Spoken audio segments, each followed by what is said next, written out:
Hi everyone! Hello! Jacqueline here again. And for today's video, nandito po kami ngayon sa Lingayen, sa Estancia Beach.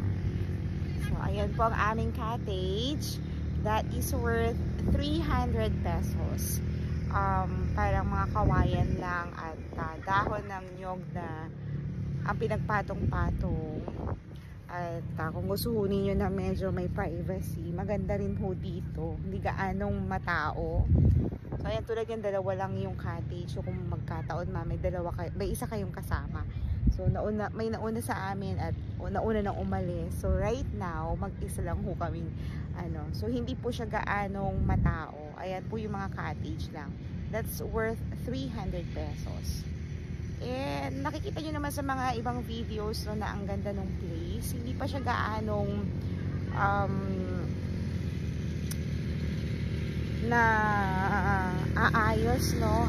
What I suggest siguro, kung hindi kaya pang ayusin ng magandang mga cottages, siguro mas kinaunahin lang yung comfort room or paliguan para may mga pagbabanlawan yung mga maliligo. Ayan, may mga ATV din sila. The ATV is 15 minutes and they will add 5 minutes for 250 pesos. Pero kanina may narinig ako 150 na lang eh. So, idepende. So, si Ajay 250 pa ang bayad for 20 minutes. Ay, iikot-ikot lang naman sila. Ang ganda nung place. Ayan. At napaka private.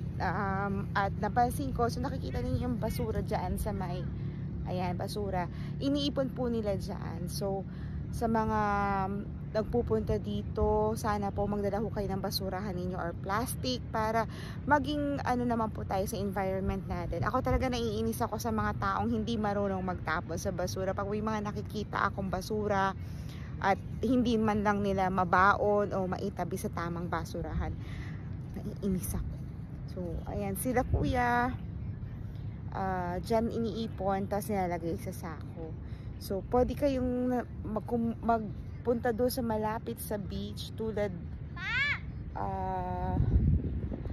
nung isang car. Nasa isang car? Ay, hindi makikita. May isang car doon malapit sa beach. Kaya ayoko ilapit yung kotse doon. Pwede naman kaming mag-set up ng tent doon. Ayoko ilapit kasi minsan nagkaroon na kami na experience na nabalahaw kami. Hindi kayo makaalis. So, nakakatakot din. Ang ganda ng view. Makikita niyo yung bundok. Ang ganda. Ang ganda ng view. Maganda din naman yung Lingayen doon sa mismong Lingayen Golf or sa Baywalk. Pero maganda din naman to. Doon sa kabila, tignan niyo may kotse din doon sa dulo. Ayan, may kotse doon. May mga van. So, mamay papakita ko sa inyo yung sa may entrance niya. Ganda. Maganda dito. At least for new experience. Kita rin yung katabi ko. Mayroon silang van. Ayan, may van sila. Family din. Si Alger ay kasalukuyan naglalaro ng buhangin. So, ang ganda, oh. Hindi na rin muna ako maliligo kasi nakaligo na ako kanina. Pero worth it na yung makapagpahangin. At ang ganda ng view, ang ganda ng bundok. Hindi gaano sa video, pero pag nandito kayo, ang calm na ang bundok. Tingnan niyo yung dulo, wala na halos tao doon. Yung na lang, wala nang tao doon, wala na rin cottage doon. So, ang ganda ng place, ang lawak. Ayan yung kotse doon, no? Tingnan nyo, ang lapit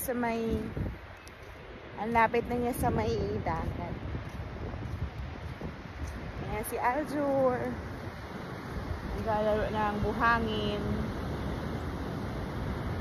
Maganda lang sa Lingayen.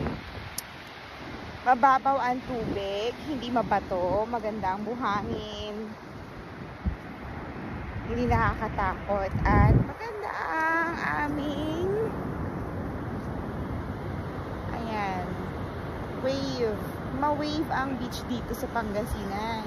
Hindi tulad sa ibang lugar na parang wala kang mararamdaman. Dito, mabunlayon Sudanom.